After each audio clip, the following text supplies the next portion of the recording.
میں نے 3 ٹریک بتائے. ہاں ہاں اچھا پاسبان پہ میں آ جاؤں گا, اسی میں سے آؤں گا. ہاں ٹھیک. وہاں تو ہم جہادی تھے نا جی, ہاں جی جہاد کر رہے تھے, اور مطلب جہاد سے نکلے تو پھر ہم جدوجہد کی طرف آ گئے. پھر میں وہاں سے نکلا تو میں کشمیر چلا گیا. تو یہ جو 88 والی کشمیر کی موومنٹ شروع ہوئی نا, اس پہ میں نے پھر بہت کام کیا. آپ کا کیا رول تھا وہاں پہ؟ میرا رول یہ تھا کہ میں مظفر آباد میں ہوتا تھا, وہاں ٹھہرتا تھا جا کے. ٹھیک ہے جی, مجھے قائد صاحب کی بیکنگ پوری تھی. ٹھیک ہے نا جی. اور اس کے بعد یہ ہوا کہ بڑا دلچسپ واقعہ ہوا کہ ہاں ابھی نہیں آیا وہ, وہاں گئے, وہاں میں گیا تو میں نے کہا کہ صاحب یہ تو کشمیر میں تو بڑا ظلم ہو رہا ہے, تو اس پہ وہ کہنے لگے ہاں اس کو تو, ویسے جماعت اسلامی والے وہاں ایکٹیو بھی تھے. تو میں وہاں گیا, میں نے انٹرویوز کیے لوگوں کے جو وہاں سے آئے ہوئے تھے. پھر ہم نے اپنے لوگ اندر بھیجے. کون گیا؟ مقبوضہ کشمیر میں. ہاں مطلب تو ہم بھی بارڈر پہ پھرتے ٹرتے رہے. تو اندر سے ہم نے یہ سوچا کہ جی ہمیں وہاں سے لوگوں کو پاکستان بلانا چاہیے. ٹھیک ہے. کشمیریوں کو, کیونکہ ٹیکنیکلی تو آزاد کشمیر اور آکوپائڈ کشمیر جو ہے وہ ڈسپیوٹڈ ٹیریٹری ہے تمام. تو اس کے لیے ہم نے پھر ایک پلاننگ کی. مطلب خاص طور پہ پہلی پلاننگ کا ایسا یہ تھا کہ سلوگن کیا ہونا چاہیے. 3 سلوگن تھے اس وقت. جماعت اسلامی کا تھا کشمیر بنے گا دارالاسلام. کشمیر بنے گا دارالاسلام. ٹھیک ہے. ٹھیک ہے جی. اس کے بعد مسلم کانفرنس کا تھا کشمیر بنے گا پاکستان. اور ہماری جو مطلب اسٹیبلشمنٹ جن چند گروپس کو رن کر رہی تھی ان کو انہوں نے نعرہ دیا ہوا تھا کشمیر بنے گا خود مختار. اچھا ہاں, وہ اسٹیبلشمنٹ یہ چاہتی تھی. گلگت وغیرہ سے کچھ لوگ تھے. وہ اس وقت یہ ایک خوف تھا کہ اگر اوپنلی اس چیز کو اون کیا تو انٹرنیشنل لیش بیک نہ آئے. ٹھیک. تو ان 3 اور ایک اور پیپلز پارٹی کا بھی ایک نعرہ تھا کہ جی کشمیر پاکستان کی شاہراہ ہے. تو ان کے اوپر بیٹھ کے میں نے ساری اسٹڈی کی بہت. کہا کہ لوگوں کو بلانا ہے اس طرح. ہاں, تو میں نے پھر جو انسسٹ کر کے ایک نعرہ بنایا کشمیر بنے گا پاکستان. ٹھیک. میں کہا جی کوئی نعرہ ہوئے گا. اس کا مطلب مسلم کانفرنس والا نعرہ آپ نے سب کا بنا دیا. سب کا, اور جھنڈا پاکستان کا لگا دیا. ٹھیک ہے نا جی. پاکستان کا, کشمیر میں جتنے جھنڈے پاکستان کے گئے وہ. پھر ہم نے یہ کیا کہ جی اس نعرے کے تحت ہم نے یہاں ترانے بنائے. مطلب وہ مشہور ترین ترانہ سرحد پار جائیں گے کلاشن کوف لائیں گے ہے. پھر ایک سا نعرہ تھا, اب وہ کبھی وہ کیسٹ مل جائے تو آپ یہاں بیٹھ نہ سکے, چھت کو لگے جا کے سرحد پار جائیں گے کلاشن کوف لائیں گے. ہاں اچھا, اس کے بعد یہ ایک تھا کہ ہاں وی وانٹ فریڈم. ہاں ٹھیک ہے جی. اس کے بعد جناب ایک تھا کہ مائیں کس کو ڈھونڈ رہی ہیں لاشوں کے انباروں میں, ان کو کہہ دو ان کے بیٹے مل جائیں گے جنت کے گلزاروں. مطلب یہ ہے کہ فلی لوڈڈ چیزیں تھیں سر. نہیں, اب یہ تو مطلب میں بھی بہت ہی آپ کو وہ مطلب میرا اپنا ہمارا جو ہوتا تھا نا وہ بنائے بھی ہم نے خود ہی تھے. جب آپ خود وہ سنتے تھے تو آپ کہتے تھے ہمارا بھی خون گرم ہوا تھا. تو وہ ہم نے جب اندر بھیجے تو ہماری پلاننگ یہ تھی کہ مہینے میں 5 لوگ آئیں گے وہاں سے اناؤنسڈ خاموشی سے نا, وہ سیف پیسیجز تھے نا, ان سے آئیں گے, ان کو ہم ٹریننگ دلوائیں گے افغانستان سے اور پھر ان کو واپس بھیج دیں گے.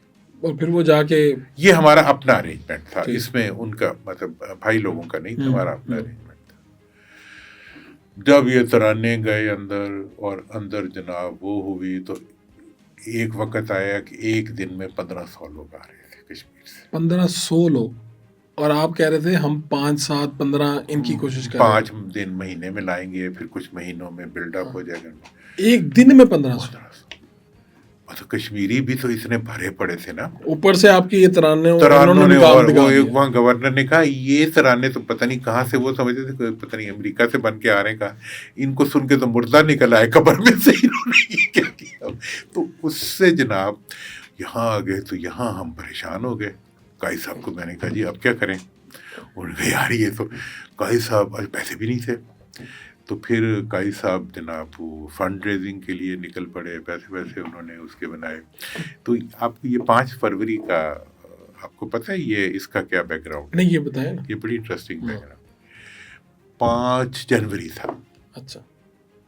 تو ہم پریشان بیٹھے ہوئے کہ یار اسے 1500 بندہ ڈیلی آ رہا ہے, انہیں کدھر رکھیں, کدھر بٹھائیں. کوئی بھی تیار نہیں تھا, اسٹیٹ کوئی بھی اس کے لیے تیار نہیں تھا.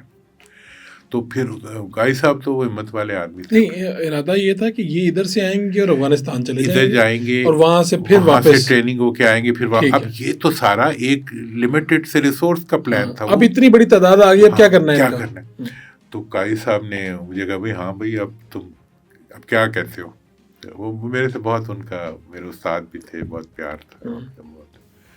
تو انہوں نے میں نے کہا جی کہ ایسے کرتے ہیں کہ آپ ایک پریس کانفرنس کریں.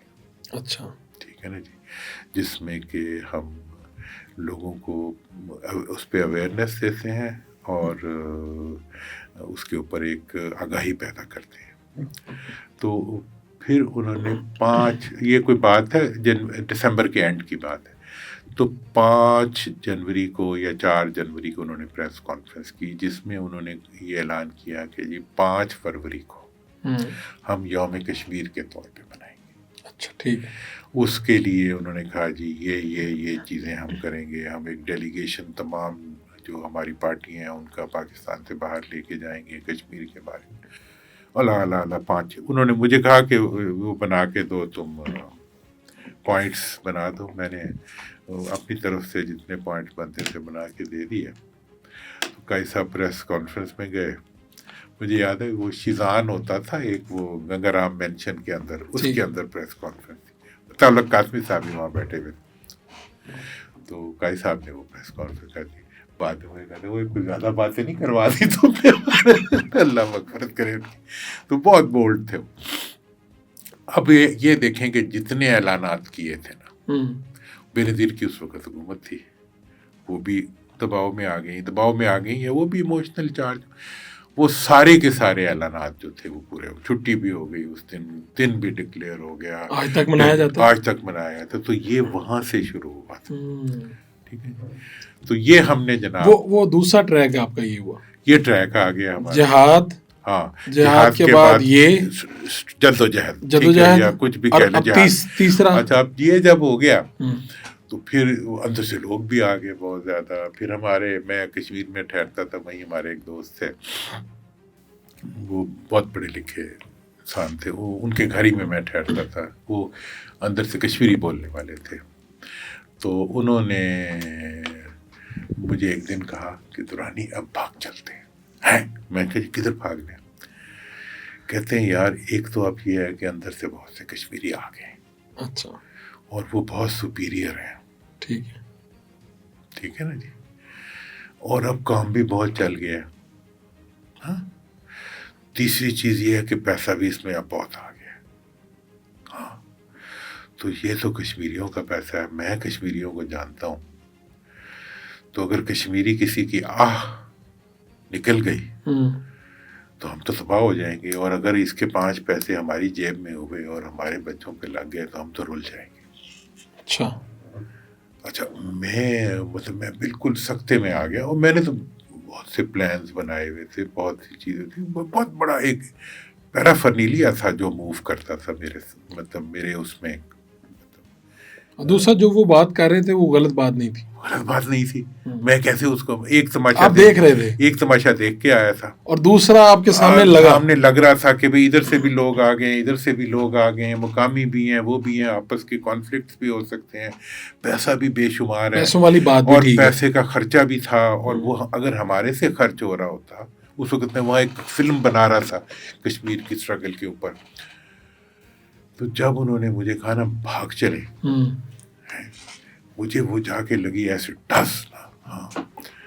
تو میں نے کہا اچھا. میں رات کو سو گیا, خیر صبح اٹھا تو میں کہا جی ٹھیک ہے. میں نے گاڑی پکڑی, میں آ گیا اسلام آباد. تو قائد صاحب کو میں نے کہا جی کہ اب اندر سے بہت لوگ آ گئے ہیں, ہمیں اجازت دیں. تو اب آپ یہ کام جو ہے وہ ان کے حوالے کر دیں. میں جا کے اس وقت تک ہم نے پاسبان ایسے ہی ایک کانسیپٹ سا بنا لیا. میں نے کہا جی میں اب پولیٹیکل اسٹرگل کروں گا, سوشو پولیٹیکل اسٹرگل.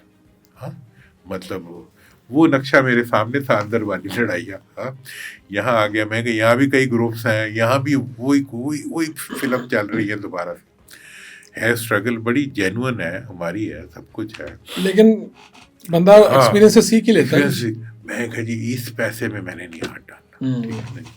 تو میں جو تھا وہ پھر خاموشی سے آ گیا واپس لاہور. ادھر ہم نے پاسبان, اب یہ سیاسی جدوجہد کیا, یہ پھر ایک سیاسی جدوجہد اور ایک کمپیریٹیولی لبرل, جسے لبرل کا وہ نہیں ہے, کیسے لبرل اسلامی کے زیر سایہ, جماعت اسلامی کے زیر سایہ, ٹھیک ہے. لبرل سے مراد یہ ہے کہ اس میں صرف جماعت اسلامی کے لوگ نہیں تھے, کوئی بھی آ سکتا تھا, آپ جیسے نوجوان سب. یہاں لاہور کا کریز بن گیا تھا پاسبان. اچھا کیا ویسے ایسے کیا فیکٹر؟ دیکھو جی فیکٹر یہ تھا کہ اس کا جو نعرہ تھا وہ تھا ظلم کے خلاف پاسبان. ظلم کے خلاف پاسبان, ہاں. جو بعد میں جب یہ شباب ملی بنی تو اس کا تھا ظلم کے خلاف پتہ نہیں مظلوم کے ساتھ. شباب ملی تو وہ تو ایک وہ تھی نا, ایک ری ایکشن تھا. جب پاسبان ہم نے بنائی اس وقت جماعت اسلامی نے سے قاضی صاحب کو انہوں نے اجازت دی کہ وہ اس کے سرپرست اعلیٰ بن جائے. یعنی یہ جماعت اسلامی کا حصہ ہی تھی؟ نہیں تھی, لیکن وہ سرپرست اعلیٰ بن گئے. سرپرست وہ اعلیٰ بن گئے. اور قیادت میں کون کون ہے؟ قیادت میں خاکسار تھا, ٹھیک ہے, مطلب اس کا صدر کہہ لیں, جو بھی کہہ لیں. باقی یہ تھا کہ پورے ملک کے اندر 15,000 کے قریب اس کے ڈیڈیکیٹڈ نوجوانوں کی جماعت ہے. یہ نوجوانوں کی جماعت ہے, ٹھیک ہے نا. ٹھیک ہے. اور اس نے آگے جا کے کوئی الیکشن لڑنا تھا؟ ابھی ٹھہر جائے نا. ہاں, تو اس کے لیے یہ ہے کہ یہ جماعت تھی, اس نے جو تھا نوجوانوں کو اکٹھا کرنا تھا معاشرتی خرابیوں کے خلاف. ٹھیک ہے. اور داڑھی والے نوجوان نہیں ہیں, ہر طرح کے نوجوان. داڑھی کہاں, سارے مطلب وہ ترانے بناتے تھے. ہمارے جو جماعت اسلامی کے اکثر بزرگ تھے وہ بڑا اعتراض کرتے تھے, کہتے یہ ڈھولچی کدھر سے آ گئے, انہیں ڈھولچی کہتے تھے, یہ طبلے والے کدھر سے آئے. ترانے سے اس کے تو بڑی وہ مطلب اس کی بھی تو پاسبان, ہم وطن کے پاسبان پاس, مطلب وہ تو بہت ایک, وہ خود ایک دنیا تھی. تو اس کا نعرہ یہ تھا. اور ہمارا جو کانسیپٹ تھا وہ اب آج کے بچوں کے لیے بہت امپورٹنٹ ہے. ہمارا کانسیپٹ یہ تھا کہ جب اس وقت آپ لوگوں کی پوڈ کاسٹیں بھی نہیں تھیں, یہ بھی نہیں تھا, کیمرہ بھی نہیں تھا, کچھ نہیں تھا, ایک لائن کی خبر جنگ میں لگانا مطلب آپ کی 20 پوڈ کاسٹوں سے زیادہ محنت مانگتا تھا. ٹھیک ہے نا جی. تو اس وقت ہم نے یہ کہا کہ جب کسی مظلوم پہ ظلم ہوتا ہے تو مظلوم کی آواز نہیں پہنچتی کہیں بھی, تو ہم مظلوم کے ساتھ کھڑے ہوں گے. صحیح ہے. اس میں پھر ہوا کیا؟ عملی کچھ بتائیں کہ کوئی واقعہ ہوا اور پھر پاسبان پہنچی. عملی طور پہ دیکھیں نا جی, اب پنڈی میں ہوا آسیہ ایوب کیس. آسیہ ایوب ایک خاتون تھی, ٹھیک ہے جی, جس کو ایک ٹائیگر وہ تھا, تھانے دار تھا, اس نے تھانے میں رکھ کے اس پہ بڑا تشدد کیا. ٹھیک ہے جی. اور وہ جو تھی اس کی خبر چھوٹی سی کسی اخبار میں لگ گئی. وہ ہمارے وہاں اکمل مرزا صاحب تھے صدر, انہوں نے دیکھی تو وہ اس کے گھر پہنچ گئے تو وہ روئی جائے. اس نے اس کے اوپر اس نے مجھے کہا کہ جی اس کے خلاف ہم نے آواز اٹھائی. ٹائیگر کے خلاف. ٹائیگر پولیس کا کوئی ایس ایچ او ہے جس کو کہ انٹیریئر منسٹر کی بیکنگ ہے. اوہ, یعنی پھر تو بڑا اس کا دڑالہ ہوگا. آپ کی دونوں کی گردن ملا لیں, اتنی موٹی اس کی گردن تھی, تکڑا بڑا, مطلب دہشت کا نشان تھا. اچھا. تو ٹائیگر نے یہ ظلم کیا. اچھا, اب یہ ظلم کے خلاف آواز اٹھانے میں سائنس کیا تھی؟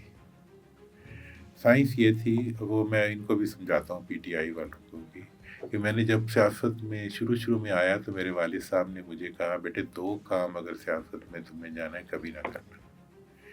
ایک, قانون ہاتھ میں نہ لینا, اور دوسرا, کار سرکار میں مداخلت نہ کرنا. تو میں نے کہا پھر میں کیا, ہم تو انقلابی تھے, پھر کرنا کی ہے. کہنے لگے یہ تمہیں ابھی سمجھ نہیں آئے گی. گاندھی کی پوری لائف, قائد اعظم کی پوری لائف, انڈیا کے بہت سی اسٹرگلز کی لائف, انہوں نے ساری, مجھے بکس تھیں, مجھے دے دیتے تھے, ان کا یہ دیکھ لو. راستہ صرف اسٹرگل کا, پولیٹیکل اسٹرگل کا یہ راستہ ہے کہ اگر دفعہ 144 لگا ہوا ہے تو 2 کر کے چلو, پھڈا نہ لو. صحیح ہے. یہاں تک آتے آتے میں ذہنی طور پہ پختہ ہو چکا تھا, جنگ بھی دیکھ لی ہوئی تھی, جدوجہد بھی دیکھ لی ہوئی تھی, سب.